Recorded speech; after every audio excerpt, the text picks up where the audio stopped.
Mesdames et messieurs, la voie pyramidale représente le système de la voie motrice volontaire. Il s'agit d'une voie qui comprend deux tractus, le tractus cortico-spinal qui commande aux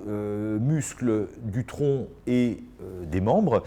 et la voie cortico-nucléaire qui se destine au noyau des nerfs crâniens, comme son nom l'indique, et qui va donc essentiellement commander les muscles de la tête et du cou. La voie pyramidale est une voie bineuronale qui prend son origine au niveau du cortex moteur essentiellement, mais pas que, et qui va alors descendre le long du névrax, traversant les différents étages du névrax que l'on peut représenter à ce niveau. Le premier neurone d'origine corticale traverse d'abord le cerveau au niveau du centre ovale puis de la capsule interne, puis s'engage dans le tronc cérébral, et c'est au niveau de la partie inférieure du tronc cérébral, juste au-dessus de la jonction entre le tronc cérébral et la moelle, que le protoneurone de la voie cortico-spinale réalise sa décussation, pour la plupart des fibres, comme on le reverra, pour atteindre alors la moelle spinale, où se trouve le deutoneurone, qui est le motoneurone, qui émerge du système nerveux central, s'engage dans le système nerveux périphérique et atteint alors son effecteur qui est le muscle squelettique. Cette définition comme voie bineuronale croisée avec une composante cortico-spinale pour les nerfs spinaux et cortico-nucléaire également croisée pour les nerfs crâniens, permet d'introduire la notion de deux types d'atteinte de ce système pyramidal. D'abord, l'atteinte du neurone numéro 1 ou atteinte du protoneurone, qui définira alors un syndrome pyramidal qui se traduira sur le plan clinique par une paralysie de type central ou spastique. Au contraire, l'atteinte du deutoneurone ou motoneurone, le neurone numéro 2 de ce système pyramidal, définira une atteinte périphérique, une paralysie de type périphérique, qui est une paralysie de type flasque, que la lésion siège macroscopiquement au sein du système nerveux central ou du système nerveux périphérique. Nous décrirons cette voie de son origine corticale jusqu'à sa terminaison musculaire, et à chaque étage, nous donnerons les principales illustrations cliniques tout au long du trajet de ce système. La voie pyramidale naît au niveau du cortex cérébral et principalement de la région du lobe frontal. L'essentiel de la voie pyramidale naît au niveau de la couche numéro 5 du gyrus précentral, c'est l'aire motrice principale qui, dans la classification de Brodmann, porte le numéro 4. Cette origine, avec l'aire prémotrice qui se trouve au niveau de la région précentrale du lobe frontal, constitue le point de départ majoritaire du système pyramidal, mais nous trouverons également des fibres issues de l'aire numéro 8, qui est l'aire oculocéphalogyre, qui est une aire oculocéphalogyre volontaire. Certaines fibres non motrices sont issues du lobe pariétal et en particulier du cortex ou du gyrus plutôt post-central, et nous trouverons également des fibres issues de l'aire parastriée, aire numéro 19 dans la classification de Brodmann, dont la signification est également oculocéphalogyre volontaire. La répartition des neurones moteurs, des cellules de Betz de la couche numéro 5, de ce cortex hétérotypique agranulaire, qu'on retrouve donc essentiellement au niveau de l'aire numéro 4, suit une répartition somatotopique qui, classiquement, a été décrite en 1948 par Penfield et Rasmussen sous la forme de l'homonculus, c'est-à-dire ce petit homme qui se déroule sur le cortex précentral. Cet homonculus, dans la description de 1948 de Penfield et Rasmussen, suit une répartition linéaire avec une représentation corticale de la face et du cou qui correspond à la moitié inférieure de la face latérale du gyrus précentral, avec la région de la bouche qui représente une partie importante de ce gyrus, puis l'axe pharyngé et laryngé, la région des muscles oculomoteurs. Et cette zone du gyrus précentral correspond au point de départ du tractus cortico-nucléaire, puisque nous sommes bien d'accord qu'il s'agira du point de départ du système pyramidal destiné au noyau moteur, branchiomoteur et somitomoteur des nerfs crâniens. Dans la classification, dans la description classique de Penfield et Rasmussen, arrive ensuite la représentation du reste du corps avec la main qui représente une zone importante de la moitié supérieure de la face latérale du gyrus précentral, puis les muscles de l'avant-bras, du bras, de la région du thorax, de la région de l'abdomen, de la région glutéale ou région fessière, et enfin nous avons à la face médiale du gyrus précentral la représentation corticale de la cuisse, de la jambe, et enfin, juste à l'aplomb du sillon du cingulum, la représentation corticale des muscles du pied. Cette zone va représenter le point de départ du tractus cortico-spinal, puisque tous les nerfs qui commandent aux membres et au tronc sont issus des nerfs spinaux, cervicaux, et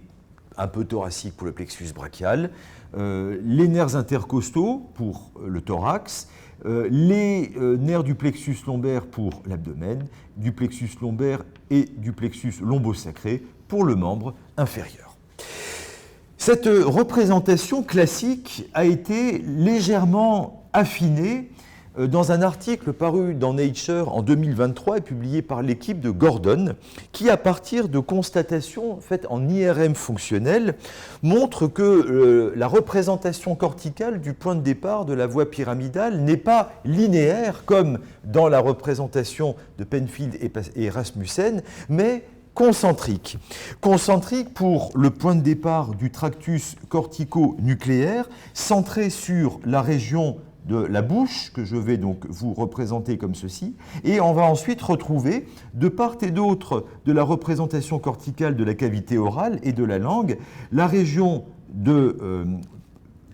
l'axe laryngo-pharyngé, puis la représentation des muscles de la face, puis la représentation de la région oculomotrice. Et ceci de façon concentrique, c'est-à-dire à la partie haute et à la partie basse, inférieure, de ce gyrus précentral. De la même manière, pour l'origine du tractus cortico-spinal, la représentation est concentrique, avec dans la partie moyenne de la moitié supérieure du gyrus précentral la représentation corticale de la main. Et nous allons représenter la main de cette manière, de façon très schématique, avec deux mains, et de part et d'autre se distribuent des neurones commandant à l'avant-bras, au bras et à la ceinture scapulaire, de la même manière, vers le bas, représentation somatotopique de l'avant-bras, du bras et de la ceinture scapulaire. Nous avons donc une représentation concentrique qui part de la main et qui, de part et d'autre de la représentation corticale de la main, représente les autres segments du membre supérieur. La même constatation est faite pour le membre inférieur, avec, on va dire, en regard grossièrement du bord supérieur du lobe frontal, la représentation corticale du pied, et de part et d'autre de cette représentation corticale du pied, la jambe, la cuisse et la racine du membre inférieur, et ceci des deux côtés. Avec, au niveau des zones de jonction entre ces différentes représentations corticales du membre inférieur, du membre supérieur et de la face, des zones qui sont annexées à l'organisation intégrée des mouvements du corps. Quoi qu'il en soit, cette représentation affinée de l'origine du tractus cortico-spinal lié au progrès de l'IRM fonctionnel, ne modifie pas l'expression clinique des atteintes de l'origine du faisceau ou tractus pyramidal. En effet, à son origine, la voie pyramidale est étalée entre le sillon du cingulum et le sillon latéral. Or, ces segments correspondent à des territoires vasculaires différents. En effet, comme nous le savons à présent, la face latérale du cerveau est sous la dépendance de branches issues de l'artère cérébrale moyenne, dont les collatérales ascendantes émergent du sillon latéral et viennent ainsi assurer la vascularisation d'un grand territoire qui est situé à la face latérale de l'encéphale. Ainsi donc, en cas d'accident vasculaire cérébral de l'artère cérébrale moyenne ou accident vasculaire cérébral sylvien, la zone atteinte de l'origine du faisceau pyramidal correspond aux neurones commandant aux muscles de la face et du membre supérieur. Le signe clinique observé en cas d'AVC de l'artère cérébrale moyenne sera donc une paralysie, une hémiplégie, contralatérale à prédominance de territoire brachio-facial. Si ce territoire atteint le pied du gyrus frontal inférieur F3,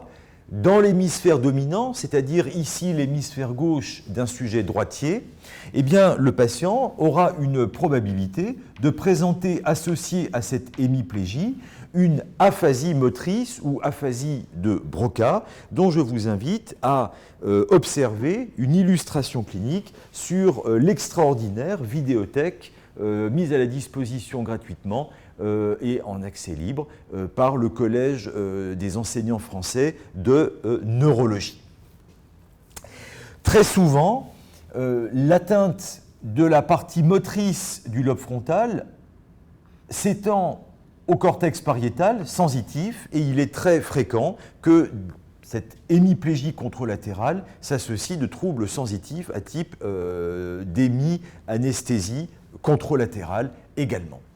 Si au contraire la lésion s'étend en arrière, au niveau des gyrus supramarginales, R40 dans la classification de Brodmann, au gyrus angulaire, R39 dans la classification de Brodmann, associés respectivement à la compréhension du langage parlé, à la compréhension du langage écrit, et une extension au niveau de l'aire 22 du lobe temporal, c'est ici l'aire dite de Wernicke, eh bien, le patient sera susceptible de présenter, en plus de cette hémiplégie contralatérale à prédominance de territoire, une aphasie idéomotrice, une aphasie logoréique de Wernicke. Après son origine, au niveau essentiellement du cortex moteur et prémoteur, les axones des protoneurones de ce système pyramidal s'enfoncent dans la substance blanche de l'encéphale qui, au-dessus des capsules, constitue, comme nous le savons,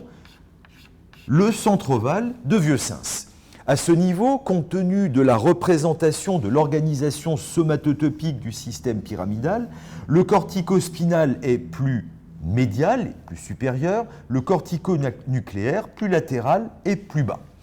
Les fibres de ces deux composantes du faisceau pyramidal vont présenter un phénomène d'enroulement qui va expliquer la disposition relative tout à fait particulière du faisceau pyramidal lorsque celui-ci va s'engager sous le centre ovale dans la capsule interne qui est l'espace de substance blanche délimité entre le noyau codé et le thalamus médialement et le noyau lenticulaire latéralement. Cette projection, nous allons la représenter sur une coupe horizontale, vue comme en IRM, c'est-à-dire en vue inférieure, et dont l'orientation est ventrale et gauche, de manière à ce qu'elle soit logique par rapport à l'origine de ce faisceau pyramidal que nous avons représenté sur les vues précédentes. Dans la capsule interne, le faisceau pyramidal se projette au niveau du genou et du bras postérieur de la capsule interne. Ainsi, le faisceau ou tractus cortico-nucléaire se situe précisément en regard du genou de la capsule interne, en regard de la tête du noyau codé médialement, le pôle antérieur du thalamus plus en arrière, et la partie antérieure du noyau lenticulaire, dont nous voyons ici plus précisément le pallidum interne tout à fait à la pointe. Le tractus cortico-spinal se place, lui, juste en arrière, dans la partie toute attenante du bras postérieur de la capsule interne. Dans la capsule interne, le faisceau pyramidal répond en avant de lui aux projections cortico-thalamique et thalamo-corticale du pédoncule antérieur du thalamus, ainsi qu'aux projections cortico-striées du système du striatum des ganglions dits de la base, et en arrière, issu du noyau ventrolatéral postérieur que l'on peut projeter ici de façon schématique, partent les projections thalamo-corticales des voies de la sensibilité générale et irradiant du corps géniculé latéral dans la partie toute postérieure du bras postérieur de la capsule interne, puis dans son segment rétro-lenticulaire, les radiations optiques de Gratiolet viennent contourner la corne occipitale du ventricule latéral avant de venir se projeter au niveau du cortex visuel. Dans cette zone très particulière du genou et du bras postérieur de la capsule interne, le tractus pyramidal est situé dans une zone vascularisée vers le haut par des branches centrales issues de l'artère cérébrale moyenne et un peu plus bas, une zone tout à fait particulière correspondant au genou, au bras postérieur de la capsule interne et au pallidum interne, correspond au territoire central de l'artère choroïdienne antérieure. Et c'est à ce niveau que une ischémie liée notamment à une rupture d'un anévrisme de l'artère choroïdienne antérieure peut entraîner une lésion de la totalité du faisceau pyramidal qui est concentré à ce niveau sur une zone qui est extrêmement réduite en termes de surface, entraînant alors une hémiplégie contralatérale que l'on appelle proportionnelle, c'est-à-dire concernant la totalité de l'hémicorps, sans prédominance à la face, aux membres supérieurs ou aux membres inférieurs. Et ceci constitue donc une différence notable entre les atteintes du faisceau pyramidal dans la capsule interne et les atteintes du faisceau pyramidal au niveau de son origine, avec des hémiplégies à prédominance de territoire, prédominance brachiofaciale dans le cadre des atteintes de la cérébrale moyenne, ou, et j'en profite pour bien sûr compléter ici mon propos, en cas d'accident vasculaire cérébral de l'artère cérébrale antérieure, dont le territoire concerne la face médiale essentiellement du cerveau, hémiplégie contralatérale avec une prédominance de territoire crural, c'est-à-dire prédominant aux membres inférieurs. Puis le tractus pyramidal va descendre dans le segment sous-lenticulaire de la capsule interne et venir alors s'engager dans le mésencéphale, où il va se situer d'abord en regard de la face antérieure du pédoncule cérébral, où nous le retrouvons sur cette coupe horizontale orientée ventralement et à gauche, et où nous reconnaissons la fosse interpédonculaire définie entre les voies optiques en avant et les pédoncules cérébraux en arrière. Vous reconnaissez ici en arrière le corps géniculé latéral, où vient se terminer le tractus optique, et le colliculus supérieur, relié au corps géniculé latéral par un bras de substance blanche, c'est le brachium du colliculus supérieur. Ici, au centre de la coupe, vient se placer l'aqueduc du mésencéphale comme canal liquidien mettant en communication le quatrième ventricule et le troisième ventricule. Dans le mésencéphale, les voies motrices sont en avant, avec le cortico-nucléaire qui se place à la partie médiale de la face antérieure du pédoncule cérébral, le cortico-spinal qui se place à la partie moyenne.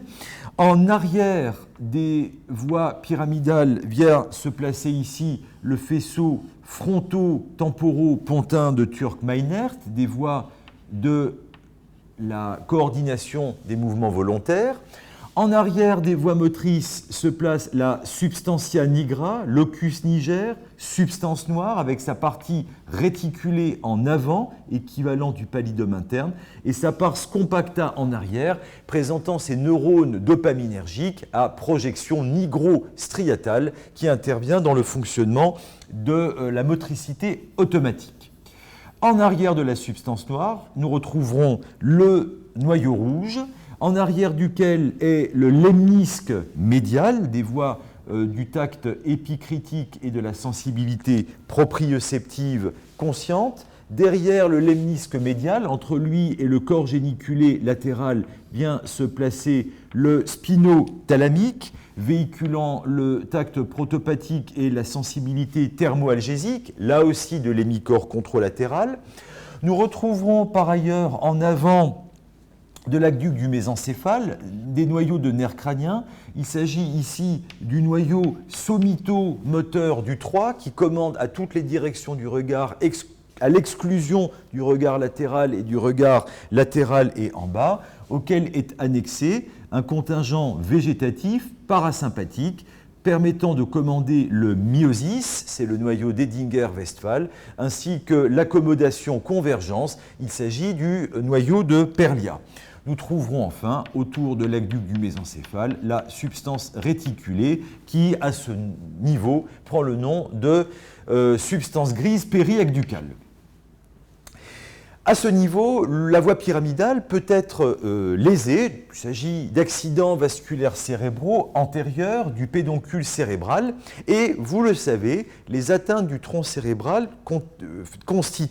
peuvent constituer une entité spécifique à ce niveau que l'on appelle un syndrome alterne ou syndrome alterné. En l'occurrence, il s'agit ici d'une atteinte concernant la voie pyramidale et le 3, se traduisant par une hémiplégie contralatérale associée à une paralysie homolatérale du 3. Il s'agit du syndrome de Weber. Un peu plus bas, le tractus pyramidal, le faisceau... Et bien sûr, je profite bien sûr de rappeler qu'il est évident que le noyau somitomoteur du 3 est commandé par des fibres du corticonucléaire d'origine contralatérale avec donc décussation. Sous le mésencéphale, le tractus pyramidal descend au niveau du pont et c'est au niveau du pont que les fibres pyramidales vont se dissocier, venant glisser entre les noyaux pontiques et c'est cette dissociation du faisceau pyramidal qui donne cette protubérance antérieure très marquée du pont avec, entre les deux faisceaux pyramidaux, une légère dépression verticale, médiane, formant le sillon basilaire qui, le plus souvent, ne correspond pas au trajet, à la projection du tronc basilaire. Nous retrouvons le faisceau pyramidal sur une coupe horizontale menée par le pont, où vous reconnaissez le sillon basilaire, les noyaux pontiques, qui sont les relais de la voie cortico-pontique et dont les axones vont croiser la ligne médiane pour s'engager dans le pédoncule cérébelleux moyen et venir se projeter au niveau du cortex cérébelleux hémisphérique pour la coordination des mouvements volontaires. En arrière, nous trouvons donc le pédoncule cérébelleux moyen et la cavité du quatrième ventricule, limitée en arrière par le voile médulaire supérieur et limitée en avant par ici l'éminentia teres, la fovea inférieure et l'aire vestibulaire. Le tractus pyramidal va donc venir glisser ici entre les noyaux du pont avec lequel il ne fait pas synapse et il répondra d'abord à des structures associées à des nerfs crâniens. Il s'agit ici, en regard de l'éminentia terrestre, du noyau somitomoteur du 6 abducens, dont les axones quittent vers l'avant le pont pour venir former l'origine apparente du 6 abducens pour le regard latéral. Il s'agit un petit peu plus latéralement et en avant du noyau branchiomoteur du 7 facial pour la motricité du masque cutané facial, dont les axones vont s'enrouler autour du noyau du 6, venant constituer le colliculus du facial soulevant l'éminentia terrestre et venant alors ensuite émerger au niveau de l'espace de l'angle ponto-cérébelleux. Vous pouvez retrouver ici un petit peu de façon schématique de surface du cervelet, angle ponto-cérébelleux, où se place l'origine apparente du 7 nerf facial, présentant par ailleurs un contingent parasympathique, végétatif, essentiellement pour la sécrétion des larmes, c'est le noyau lacrymo-muconasal, mais pas que, et le 7 présente également un contingent sensitif avec des neurones qui vont se projeter au niveau du noyau du tractus solitaire. Il s'agit là de la sensibilité de la zone de Ramsay-Hunt et également par collatéralité des fibres de la gustation des 2/3 antérieurs de la langue qui viennent se projeter au niveau du noyau gustatif de Najotte qui est un des contingents du noyau du tractus solitaire. Nous trouverons un peu latéralement le noyau du 5 et tout à fait latéralement vient se placer ici à l'aplomb du pédoncule cérébelleux moyen, le groupe des noyaux vestibulaires et cochléaires sur lesquels viennent se projeter, là aussi situés dans l'espace de l'angle ponto-cérébelleux. Je ne le détaille pas, je vous renvoie au cours correspondant. Fibres véhiculées donc par le nerf 8, nerf vestibulo-cochléaire.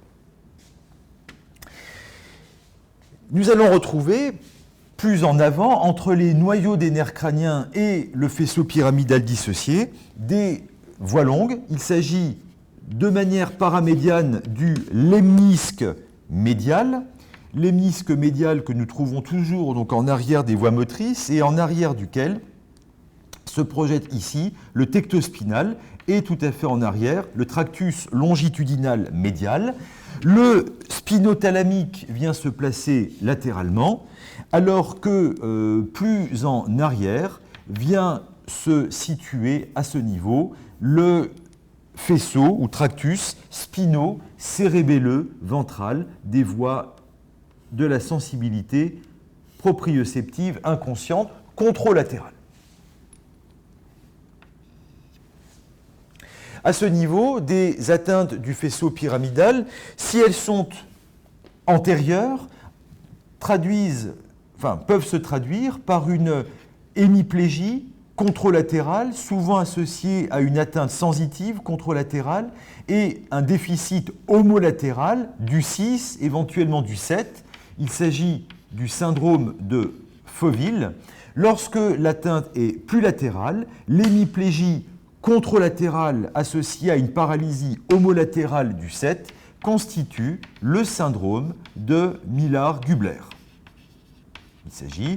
de syndrome alterne du pont. Sous le pont, le tractus pyramidal se reconstitue, se rassemble à nouveau pour s'engager au niveau de la moelle allongée, où il va venir toujours se placer à la face antérieure de la moelle allongée, venant remplir le cordon ventral de la moelle, formant la pyramide médulaire. Nous le retrouvons tout d'abord sur une coupe horizontale que vous connaissez parfaitement maintenant, de la partie haute de la moelle allongée, celle qui va répondre en arrière au 4e ventricule, limité en arrière par sa toile choroïdienne, où se développe le plexus choroïde, et limité en avant par le plancher du 4e ventricule, montrant à ce niveau le triangle du 12, la fovea inférieure et l'aire vestibulaire. En avant, nous avons le cordon ventral, l'olive avec le sillon préolivaire, le sillon rétro-olivaire, olive soulevée par le noyau olivaire, et le cordon latéral. Eh bien, le tractus cortico-spinal vient se placer ici en avant. Il soulève le sillon ventral, le cordon ventral, répond latéralement au noyau olivaire et voit en arrière de lui se placer toujours le lemnisque médial, en arrière duquel se place le tectospinal et le tractus longitudinal médial. En arrière se placent des noyaux de nerfs crâniens. Il s'agit, en regard du triangle du 12, du noyau somito-moteur du 12 hypoglosse, contenant des motoneurones, bien entendu toujours commandés par le corticonucléaire contralatéral, et dont les axones quittent la moelle allongée par le sillon préolivaire pour venir constituer l'origine apparente du 12 commandant la motricité de l'hémilangue du même côté.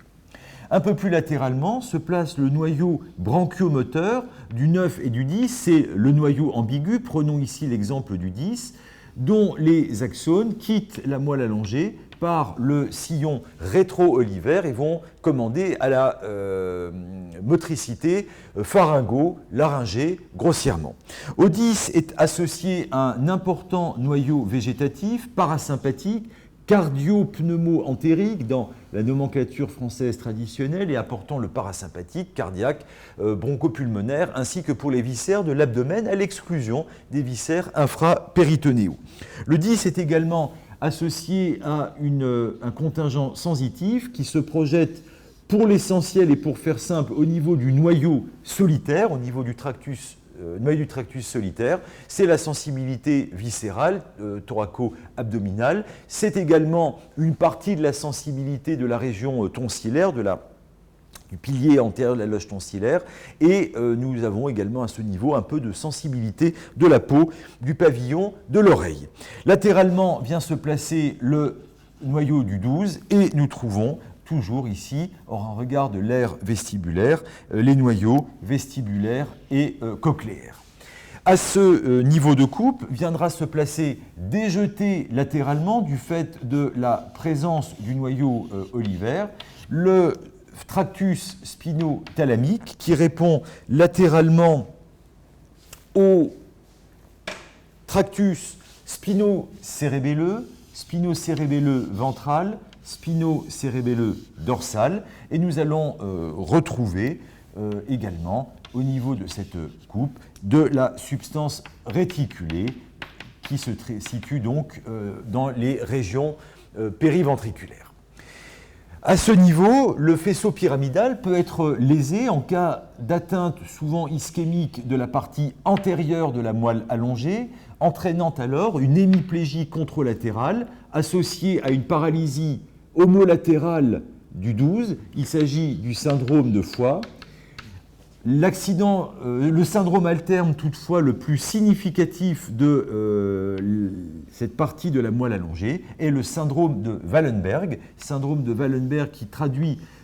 une atteinte ischémique latérale de la moelle allongée, entraînant d'un point de vue atteinte des voies longues, c'est-à-dire contralatérale, par atteinte du tractus spinothalamique, une hémianesthésie thermoalgésique, c'est-à-dire un syndrome spinothalamique contralatéral qui respecte d'ailleurs habituellement la face,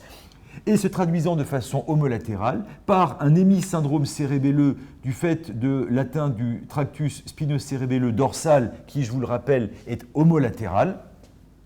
une atteinte du 10 et du 9 entraînant une paralysie vélopharyngée, un signe du rideau, une dysphagie, éventuellement une dysphonie,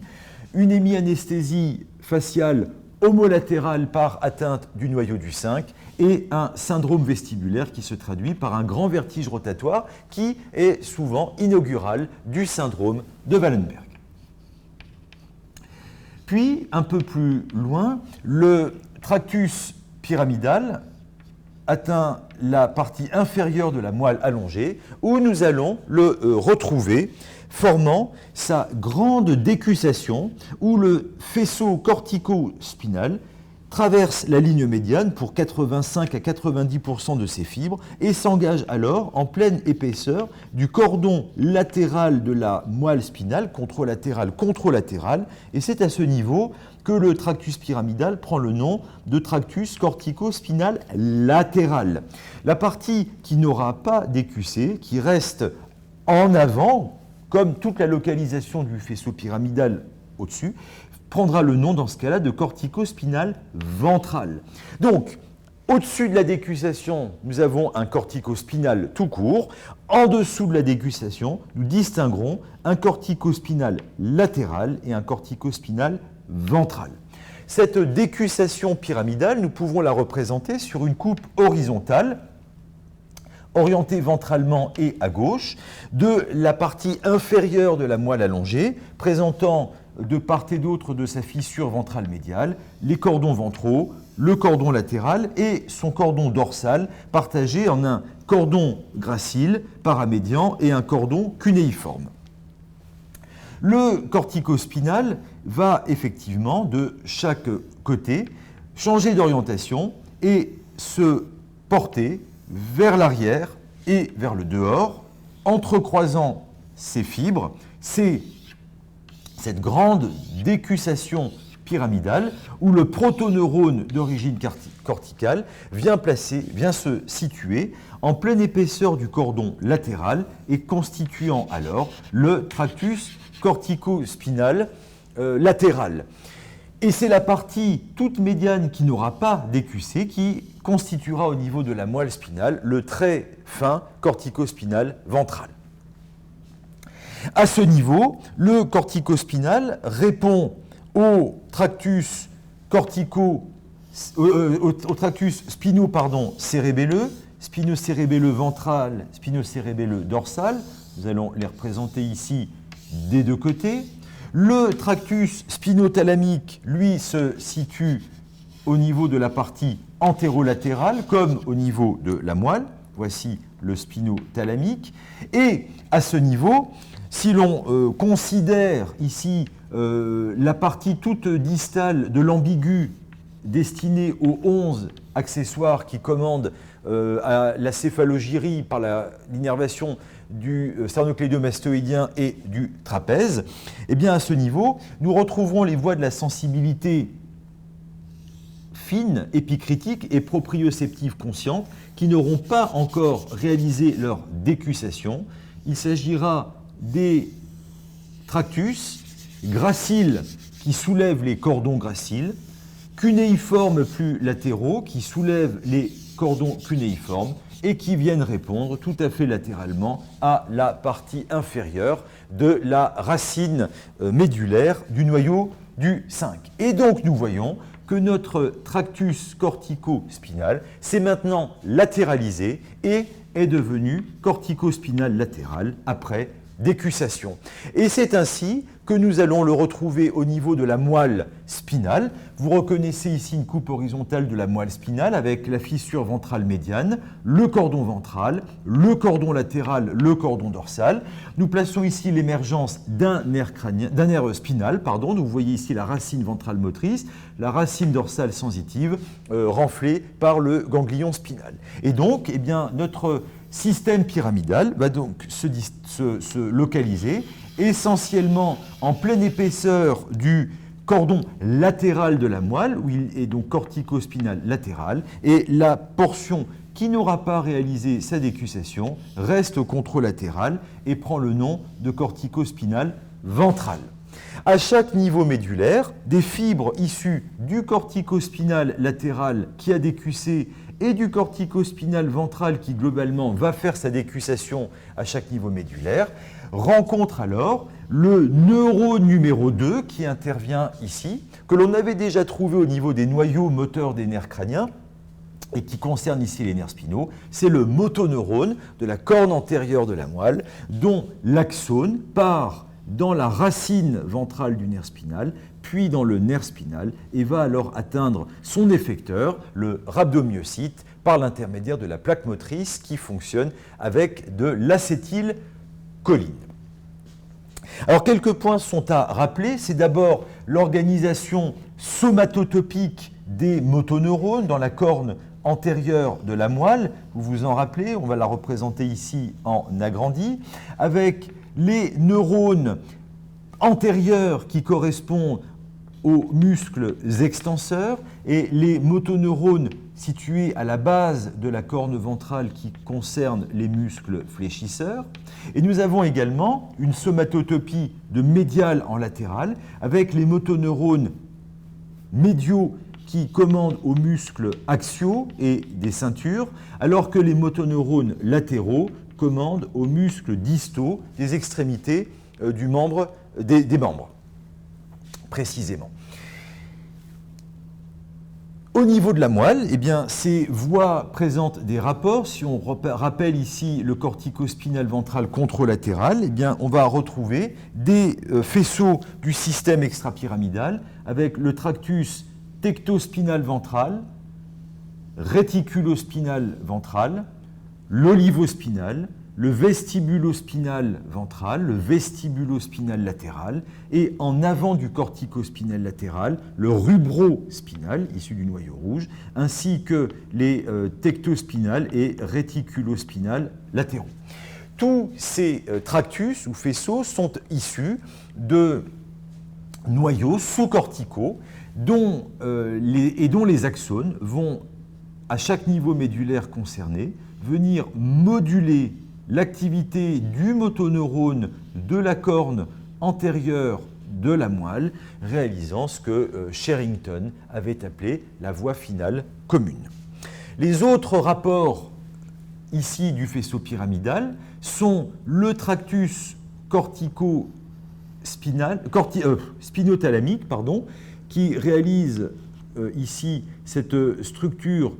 en croissant et qui véhicule des informations thermoalgésiques et protopathiques d'origine contralatérale. Nous allons, à la partie périphérique du cordon latéral, retrouver les tractus spinocérébelleux ventral et dorsal. Et enfin, en pleine épaisseur du cordon postérieur, apparaissent véhiculant une sensibilité épicritique et proprioceptive consciente,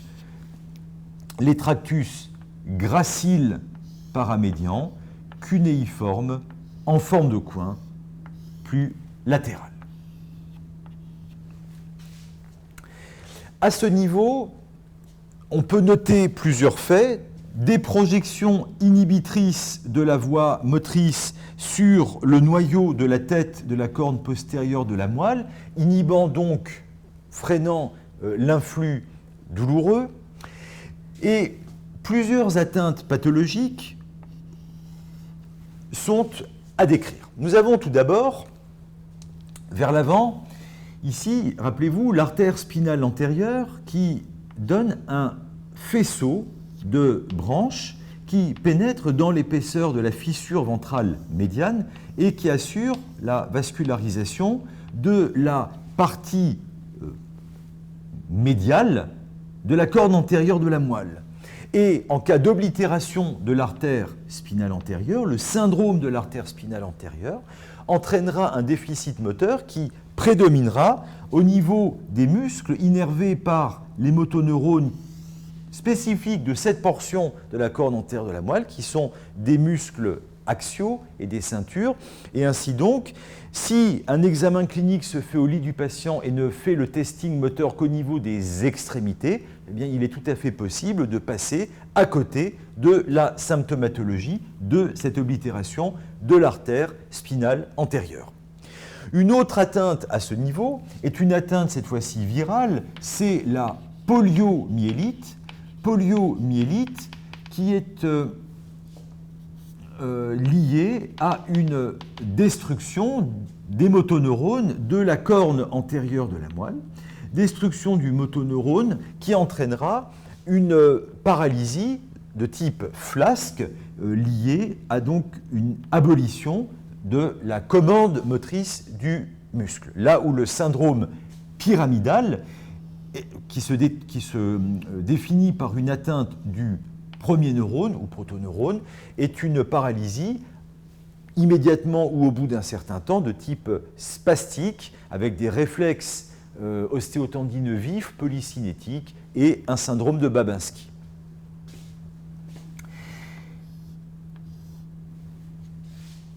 L'atteinte pyramidale peut enfin se faire par section de la moelle. En cas de section complète de la moelle, et si on représente la totalité, enfin de façon schématique, l'intégralité de la moelle avec ses deux intumescences, Si la section médulaire se réalise au niveau de la moelle cervicale,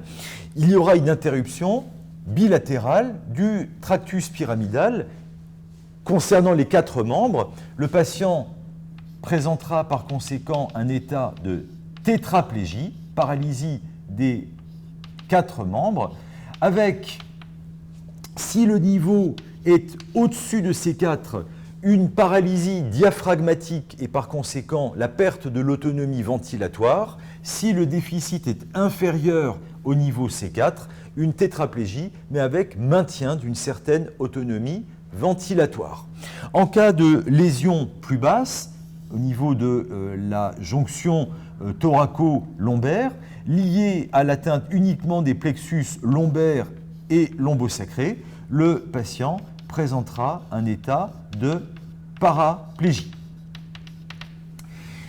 La section médulaire peut également concerner une partie seulement et aller jusqu'à une hémisection médulaire. C'est le syndrome de Brown-Séquard ou syndrome d'hémisection médulaire, où le patient présentera en sous-lésionnel et du côté homolatéral à la lésion un syndrome pyramidal associé à une hémi-anesthésie épicritique et proprioceptive consciente, c'est-à-dire un syndrome cordonal postérieur, et présentera en sous-lésionnel et de façon contralatérale à la lésion un syndrome spinothalamique. Nous observons donc à ce niveau ce que l'on appelle une sensibilité dissociée. Enfin, l'atteinte peut se faire à l'extérieur du système nerveux central, peut se faire donc au niveau du système nerveux périphérique, et là il conviendra de distinguer des atteintes d'un nerf spinal, par exemple dans le cadre d'un tassement vertébral ou dans le cadre d'une hernie distale. Dans ce cas-là, le déficit sera un déficit radiculaire qui se traduira par une atteinte motrice et aussi par des décharges douloureuses qui matérialisent le territoire sensitif du nerf spinal concerné. Et si l'atteinte se fait au-delà des plexus, c'est-à-dire se fait au niveau d'un nerf périphérique, au niveau d'un tronc terminal d'un plexus, eh bien le déficit moteur sera de type tronculaire. C'est par exemple dans un syndrome du canal carpien évolué, la fonte des muscles de l'éminence ténare innervés par le rameau ténarien du nerf médian avec pince de la force de la pince polycydigitale par paralysie notamment du muscle opposant du pouce. Et donc, en synthèse, on peut définir, et c'est essentiellement au niveau de la moelle que l'on va pouvoir le voir, l'atteinte pathologique de ce système pyramidal qui soit concerne le protoneurone, c'est-à-dire le neurone numéro 1, et dans ces cas-là, le patient présentera un syndrome pyramidal avec une paralysie de type spastique, éventuellement flasque au départ par sidération, mais ensuite apparition d'une spasticité, car le motoneurone qui commande aux muscles striés squelettiques garde son activité, mais est dérégulé par déficit de cette commande pyramidale, avec des réflexes ostéotendineux qui sont vifs, polycinétiques, et l'apparition au membre inférieur d'un signe de Babinski. Le signe de Babinski, c'est une extension lente de l'hallux à la stimulation de la peau plantaire, là où en l'absence de syndrome pyramidal, la stimulation de la peau plantaire provoque une flexion des orteils et de l'hallux, voire la fuite du patient si celui-ci est très chatouilleux. En revanche, s'il s'agit du motoneurone qui est lésé, c'est-à-dire du neurone numéro 2, la paralysie n'est plus de type central, mais elle est de type périphérique, et une paralysie de type périphérique par atteinte du motoneurone est une paralysie de type flasque, parce que là, le muscle squelettique perd son innervation. Et cette atteinte peut se faire par une atteinte d'un nerf périphérique, compression au niveau de son origine avant les plexus, plaie nerveuse, syndrome canalaire, polynévrite, ce que vous voulez. Et la lésion peut également se faire au niveau de la corne antérieure de la moelle, dans un syndrome de l'artère spinale antérieure ou dans la poliomyélite. Et c'est la raison pour laquelle, plus qu'en termes de système nerveux central et système nerveux périphérique pour définir les paralysies centrales du syndrome pyramidal et les paralysies périphériques de type donc, atteinte nerveuse périphérique, il convient de raisonner en neurones, atteinte du protoneurone ou atteinte du motoneurone, ce qui permet d'éviter toute confusion, la poliomyélite étant une atteinte de type périphérique alors que la lésion siège macroscopiquement dans le système nerveux central. J'espère que cet exposé relativement riche en termes d'anatomie, de physiologie et de clinique vous sera profitable, car en effet, vous voyez que le faisceau pyramidal, depuis son origine corticale jusqu'à sa terminaison musculaire, comporte tout un ensemble d'atteintes pathologiques et de manifestations sémiologiques qui constituent une bonne introduction à la neurologie clinique. Je vous remercie de votre attention et vous souhaite un bon apprentissage.